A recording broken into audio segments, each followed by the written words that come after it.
আম খাওয়ার মজা কিন্তু একটা আলাদা মজা, হ্যাঁ, এর মতো মজা কিন্তু আর নেই। তো এই আমের দেখো যে গাইস, এত আমি এখন আম হ্যাঁ? ফাটানোর একটা সিস্টেম দেখাবো। হ্যাঁ, দেখাও তো। আরে বাহ, কি সুন্দর। আরে মামা, মামা আমায় ফাটা দিয়ে পারতেছি না আমার। মামা বাসায় তো তুমি আম পাও না তাই না? তোমার একটা আম কিনে কত দিয়ে কিনে খাইতে হয়? অনেকদিন পরে তুমি তো আম কিনে খাও না, আজকে ফ্রি খাচ্ছ গাছের থেকে বাড়ি, কেমন লাগতেছে? আম মাখা অল্প দেয়, অল্প দেয় তা 20 টাকা করে নাই। ও মাই গড।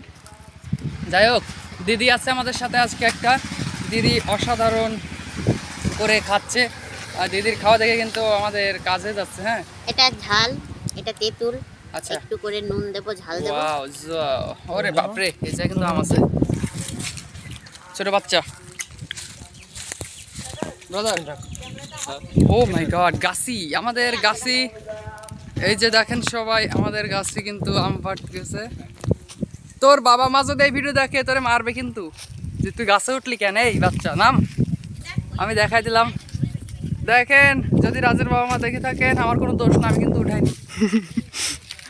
যাই হোক, আমরা আমের পার্টি আজকেও একটা করতেছি, এটা হয়তো এরপর আর করা হবে না, কারণ আমরা সবাই যার যার জায়গায় চলে যাব হয়তো। এটা হয়তো আমাদের ছুটির শেষ, তো আমাদের সবাইকে চলে যেতে হবে যার যে জায়গায়।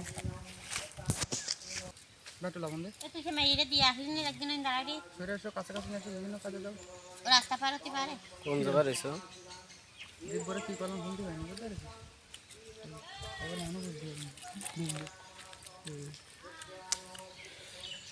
আমের ভিতরে তেঁতুল ঢুকে গেছে না? আম তেঁতুল। আম তেঁতুল কোন দেশের থেকে খাওয়া ঠিক হয়েছে? গামলান থেকে কি? গামলান থেকে কি? দিব যাইনি, আই গামলার। তো এই বছরের মতো কিন্তু আমের পার্টি শেষ, আর আমের পার্টি হবে না আর সামনের বছর।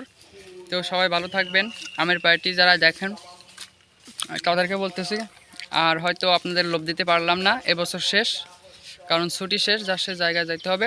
আর মামা আজকে নতুন আসছিল কিন্তু তার মশলা খাওয়াতে পারলাম না, খুব খারাপ লাগলো। হ্যাঁ, তো সামনের বছর দেখা যাবে।